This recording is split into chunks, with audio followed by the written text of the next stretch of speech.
I am Deepali. Today in conversation is the topic that surrounds the education system of our country. While education is considered to be the strongest investment while producing the greatest output in terms of human resources, has the country and education system been able to live up to the expected standards? Here is a quick conversation I have with the honorable guest. Welcome to India and welcome to the Global Gurus Conclave 2019, sir. Thank you very much. How has your experience been here? Oh, my experience has been fine. India is a very welcoming country, and we have quite a lot of similarities between Ghana and India in terms of your culture, your respect for parents, your love for spices, which we also love a lot in Africa. And so there are quite a lot of similarities, especially in terms of the family and the youth front. So, since we are at an educational conclave here, how would you analyze the education system over here to how it goes about in your own country? Well, I'd say that the educational system is quite similar. We are both from the British Commonwealth system. Correct. And so our education is very similar. Our court structures are very similar.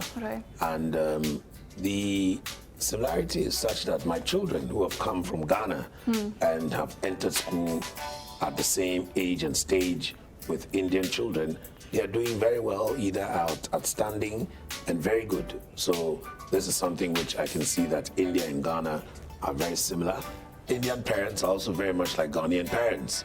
They really encourage their kids to study hard because that will give them a better future.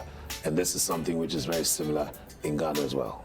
How do you think has education evolved over the time, since you're talking about how the two countries are the Commonwealth, hailing from Commonwealth? So what do you have to say about how our education system has been able to evolve over the period of time? Well, I mean, especially in conjunction with this conclave where you're looking at how education system has evolved to improve in our economy and also to create a problem for the youth in terms of their moral fiber and moral decadence, as if you want to put it. I think that there's a lot of similarity, as you rightly introduced. I think that the biggest problem for every child at the moment now is technology. Because technology is something which is very good, and the kids have been able to do things which our parents couldn't even do. I mean, the things that my son does now with the computer in terms of robotics, in terms of coding, and when it comes to areas like artificial intelligence or even big data and so on and so forth, they are in a different realm and they have that advantage. But by the same analysis, there's also a sort of two-edged sword with some disadvantages. And some of them is to do with the fact that there's a lot of peer pressure on them. The children are growing up too early. They're not growing up slowly. And it is not allowing them to develop according to the stages that we develop. And what is the biggest reason? The kids before, in my generation or the generation previously, they were very much influenced by their parents. They were influenced by their society. They were influenced by the community. And for those who were lucky to have an education, you were influenced by your teacher. So you could see that that sort of had building in your life. And usually it straightened you. But for the new generation, he's looking on social media. He's being influenced by Instagram. Or he's looking at something on Snapchat. So when you, the parent, you're telling him that this is not good, that person is telling him otherwise on Instagram. And sometimes because of the fame and the glamour, they may be a bit enamored and rather go and listen to them instead of following the dictates and the guiding and loving principles of a parent. Because one thing my parents always told me, and I also tell my kids, nobody can love you more than your father and mother. That is true. So when they advise you, you have to listen. But when you have the peer pressure, you have all these various things coming into a sort of deadly cocktail and playing games and hula hoops in the children's minds, then you get to a point where they have a lot of confusion. But then again, too, there's a little bit of area that I would like to transcend. where the speaker before said things like, don't say no to children, and that kind of thing. Now, I am of the school of thought that that is one of the biggest problems. Okay. Because the kids of today, they are not used to being told no. Can you imagine you going to the army and not being told no? Can you imagine you going to the workplace and not being told no? Can you imagine asking for an interview and not being told no? Yeah. Can you imagine going for a job and not being told no? So if the kid is not conditioned to be used to disappointments, to build himself up, that even if there's a disappointment, don't worry about it. Because if at first you don't succeed, try again. That kid will not have built that metal. So by the time he grows up and in the real world, they say no to them. They say, I'm depressed. I need medicine. I need suicide. I need this. I need that. You don't need yes, man. Yes, you don't need to always hear yes. Sometimes you say, I want this. Your mother says no. You say, I want to do this. They say no. No must be part of it, except I agree with him that it should be said in a way where you explain the no. Okay. You explain why you cannot do it and why you will not do it. And you must be firm. Okay. The second thing too is we the parents ourselves, we are getting confused with a lot of things. Men demanding this, women demanding that. Right. And so we have single parenthood. Now we all know when there is no balance, you cannot be steady. Correct. So if the mother is not there and the father is not there, the mother is having to work because the father is not there, or the mother is working and because the father is not there to support in the modern household, there are a lot of fathers who are staying home and running a fantastic home. Correct. But if one of them is not there, the burden falls on one to the neglect of the child. Okay. And anything that is neglected, even a car, you neglect to oil it, the car will become rusty. Right. So after a while, we have rusty children, and they would affect the next generation of people that we are trying to look at and to put into the next generation. And I also feel that as a society, we must learn to let our children understand one thing, that they should enjoy competition. Right. You know that now the new generation of children, when there's competition, they finish the race and they give everybody a medal. Right. Have you noticed that? Yeah. Everybody's first. Yeah. How can that be in the real world? It's not possible. It's too utopian. Because when you are going to IIT Correct. in India, the percentage that gets in is 2%. Right. It's even narrower than 8% that gets into Harvard. Right. So the child must be prepared for competition. But there are a lot of people who didn't go to IIT who are still successful. Right. So if you have a race where all the children win a medal, in real life, if he goes to Olympics and they don't give everybody a medal in the Olympics, will he cope? No. So you have to build reality. And that is the thing that the parents need to give the children, a reality check. Okay. So that they prepare the children for the eventual issues in life. I remember one thing my father used to tell me when I did something and he told me off. And I would be upset. And he said, no, don't be upset. Because in the real world, when you go to work, your boss will tell you off. And you don't be upset. You rather try to do better. Right. When you go to the army, they'll tell you off. But you don't be upset. You try to do better.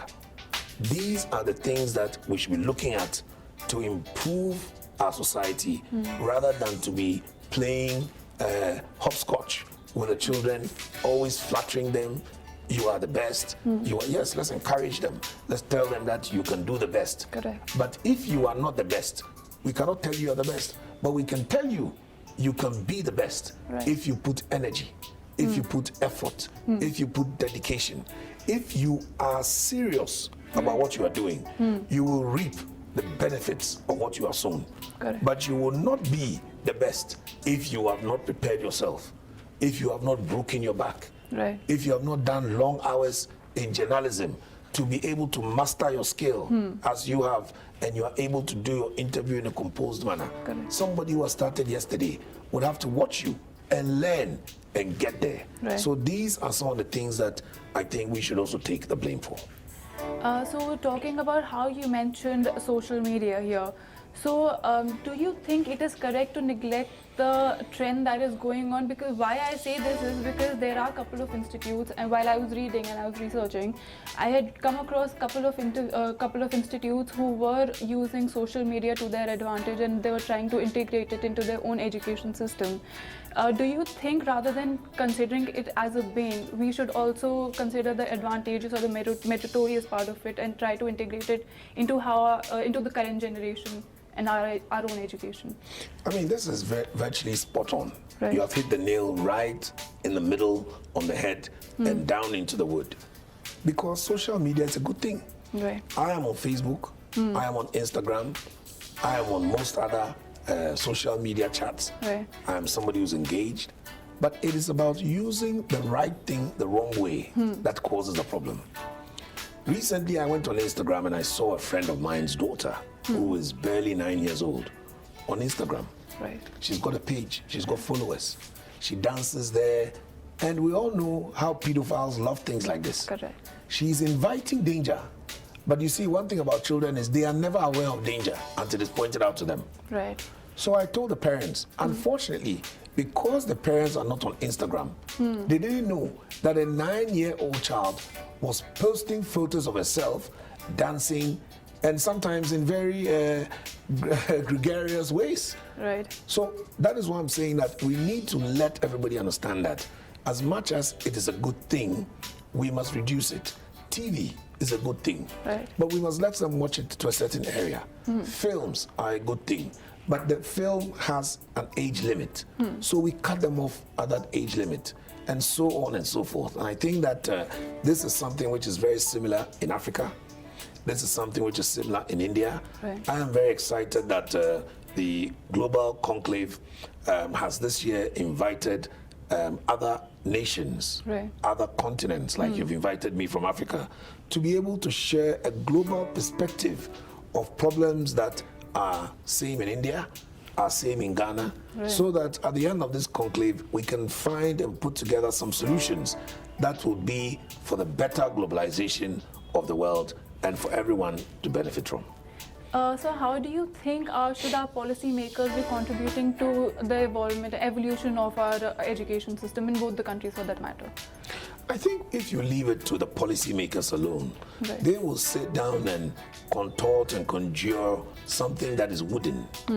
But the practicality, as we're talking about, must come from the school, okay, the education curriculum. right, It must come from the parents, how they teach their children. We have a saying in Ghana, teach the child the way he should grow. okay, And when he grows, he will not depart from it. okay. So once you're able to inculcate that sort of basic understanding, basic upbringing, the kid himself, and as the previous speaker said, I agree with him, the kid will be able to understand what is positive, what is negative. Because you must show them yes, you must show them no. Then you tell them that with a yes, these are the things to do to achieve it. Right. When they do those things, they will achieve it and become successful. And then we'll all know that, yes, the children of the next generation are moving in a way that is helping everybody to have a better future. Okay. So you mean it all boils down to the grassroots level? Very much. I mean, I think it boils down to the home you're from. Yeah. It's very important. The teacher discipline is very important. Then after that, we can have policies for the society to implement. As we also say in Africa, if you don't listen to your parents and your teachers when you're growing up, you have to listen to the police. Okay. That was such a great insight to hear, sir. Thank you so much, and it was such an honor talking to you. Thank you very for much, being with Madam us. Deepali. It was Thank a lovely you. interview. Thank you.